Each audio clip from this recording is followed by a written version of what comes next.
Dear Diary, today is the 18th of July. I've missed 2 days, but that's fine. It's important that I do this, not that I do it consistently. Well, no, it's important that I do this consistently, not that I do it every day. That is the important one. So it's important that I do this, but not important that I do it every day. The day after I recorded my last thingy, I wrote like 6,000 words with my cousin. Is difficult. Anyway, it was for a game called Pass the Parcel, which is like a kid's game where you toss the parcel around in a circle while music is going. When the music stops, the person who had the parcel opens a layer and they get a piece of candy. With my version, you also get a piece of paper that says the character you are, like Bonita Gonzalez. You are a person, and every 4th round you have to steal the parcel from the person who unwraps it and throw it in the rubbish, and I don't know.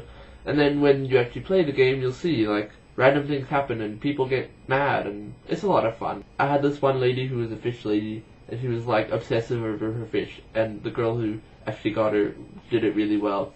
And then the one guy who had like a remedy for everything actually looked at ingredients for potions, and those were like his remedies. Like he would pick a random potion ingredient and then a random application method, like rub on belly button, and then like combine the two for your remedy if you were complaining about something.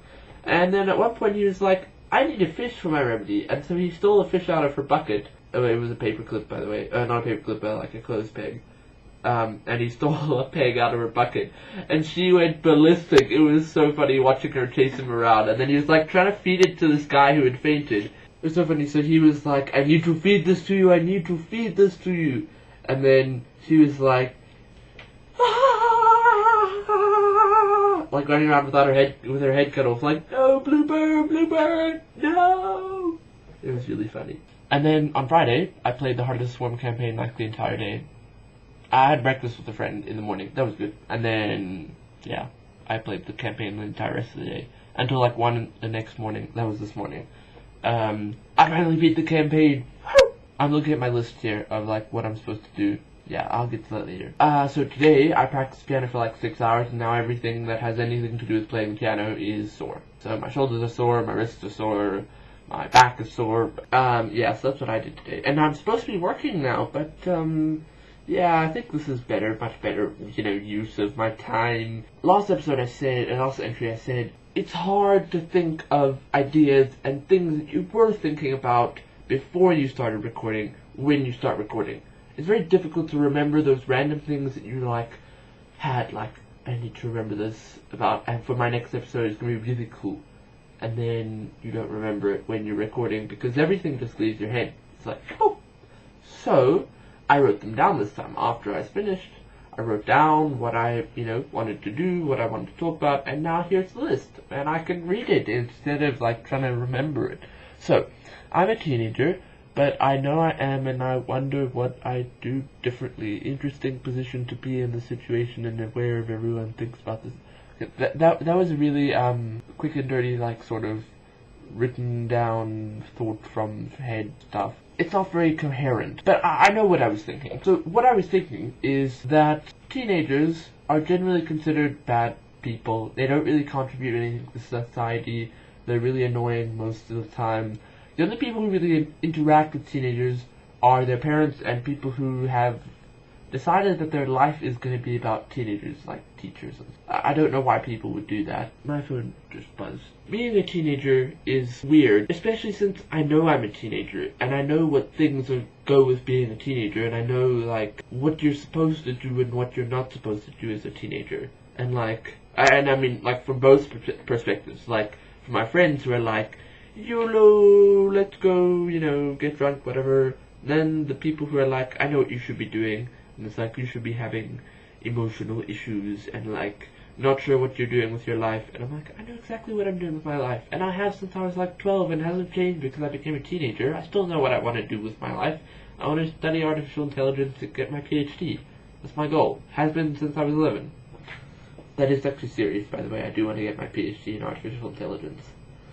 Yeah, it's slightly changed since I was 11. Like, I don't think it's as realistic as it was, but I still want to do it. So the random things that teenagers have problems with, like your emotional problems, I haven't really had many of the things that you're supposed to have as a teenager, like the fact that you hate your parents. I really like my parents. They're awesome. And the fact that you're supposed to hate your parents, and especially, I think you're supposed to especially hate your mom, and I don't. I really love my mom. But it's like, it's weird because I see other people and they have these like normal teenage issues, and I'm like, why don't I have that? Like, why did I miss this phase of my life? I'm 18. Maybe it'll still happen. I don't think it will. I have this feeling it won't.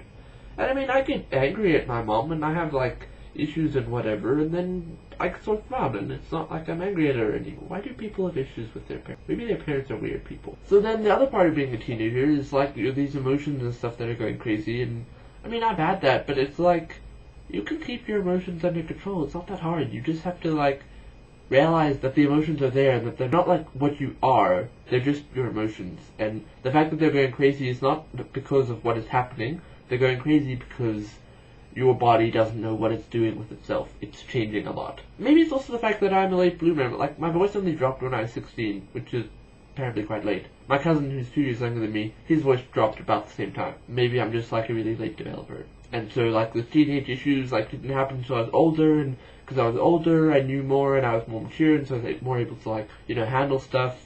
Maybe that's why. Or maybe I did go through all the problems and I just don't realize it yet because I'm still a teenager, and when I'm like 26 or like 28, I'll look back at this and like laugh at myself, be like, ha ha ha, you thought you knew everything but you actually had no clue. I hope that's not the case, but I have a feeling it might be. But like, even the fact that I can consider that possibility is like weird, because a lot of my friends are like, I'm never gonna get old. Like, I'm gonna stay the way I am forever, and if I get old I'll just commit suicide. Why would you ever do that? Another thing that I am unusual with is the fact that I think about what is gonna happen to me when I'm older. Like, when I'm like 50, 60, 70, I still want to be alive, and I still want to like enjoy life. Like, there's a lot of life after you're, you know, young. There's a lot of life left in you.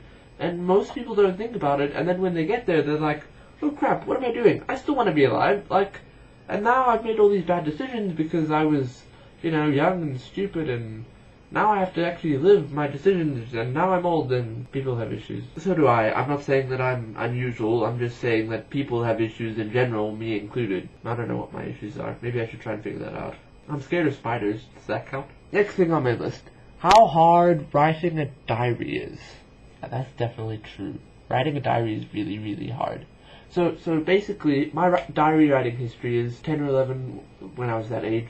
I was homeschooled, and so my mom would be like, let's write a diary entry today, you know, for English, like an English exercise. And I'd be like, okay, cool, write a diary entry. Next day I'd be like, oh cool, writing a diary entry is fun, I should do this again. And then I'd write a diary entry, and the next day I'd be like, totally forget about it.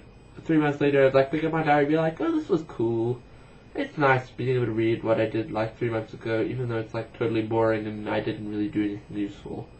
And then I got to school, like public school, that was about 2.5 years ago, and it's like, oh crap, I have no time, I have no time, I have no time.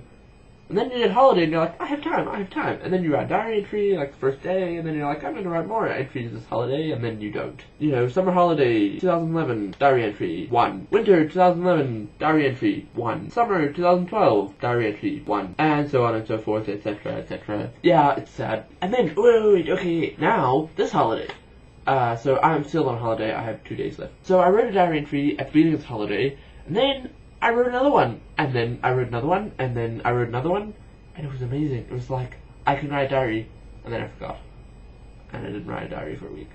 And then I did this, and it's awesome, because now I can just like talk about what I did instead of having to write it down laboriously, be like, I did this, and then I did that. Now I can just talk about it, be like, whatever. I should really try condensing my thoughts, you know? It's a good communication skill. Okay, next thing. Thoughts of holiday. Holiday is awesome. Being in urban is awesome. Being at home in holiday is awesome. Although less awesome. Thoughts of diary writing on holiday. I just said that. Awesome. And also challenging at the same time. And that's the end of my list. And I will see you tomorrow. It's probably not going to be tomorrow. It's probably going to be sometime in the future when I decide to record an episode. Which will